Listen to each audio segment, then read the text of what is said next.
നമ്മൾ ജനിച്ചു വളർന്ന സ്ഥലത്ത് ചുറ്റുപാടും നമ്മൾ ഏറ്റവും ക്ലോസ് ആയിട്ട് നമ്മൾ ഏകദേശം സെയിം ഏജ് ഗ്രൂപ്പിലുള്ള ആൾക്കാരായിരിക്കും നമ്മൾ കൂടുതൽ ഫ്രണ്ട്സ്. അങ്ങനെ ആയിരിക്കും നാച്ചുറലി ഉണ്ടാവുക. നമ്മൾ ഏതാണ് ജോഗ്രഫിക്കൽ ലൊക്കേഷൻ അതിന് ചുറ്റുമുള്ള ആൾക്കാർ.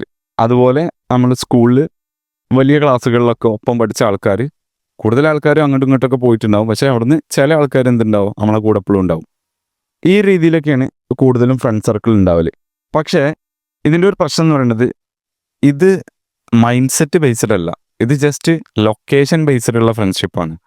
അങ്ങനത്തെ ആൾക്കാരെന്ന് പറയുന്നത് നമ്മൾ കൂടെ നടക്കാൻ ആഗ്രഹിക്കുന്ന ആൾക്കാരാവണം എന്നില്ല.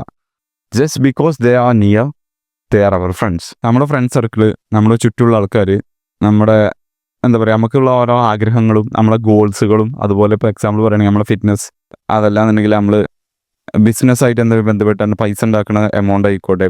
പക്ഷെ ഇതിലൊന്നും നമ്മളെ പുഷ് ചെയ്യണില്ല എന്നുണ്ടെങ്കിൽ, നമ്മളെ ഗ്രോ ചെയ്യാൻ അനുവദിക്കണില്ല എന്നുണ്ടെങ്കിൽ അതൊരു നല്ല സർക്കിളല്ല.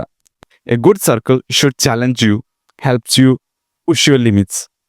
അല്ലാതെ നമ്മളെ എന്താ പറയുക, ക്രാബ്സിനെ പോലെ നമ്മൾ എന്തെങ്കിലും ഗ്രോ ചെയ്യുമ്പോൾ അവിടെ തന്നെ പിടിച്ചു വെക്കുന്ന ആൾക്കാരല്ല. നമ്മളെ കളിയാക്കി കണ്ടും അതുപോലെയുള്ള ബാഡ് ഹാബിറ്റ്സിലേക്ക് നമ്മളെ കൊണ്ടുപോയി കണ്ടും ക്രാബ്സിനെ പോലെ പിടിച്ചു വെക്കുന്ന ആൾക്കാരല്ല നല്ല ഫ്രണ്ട്സ് എന്ന് പറയുന്നത്.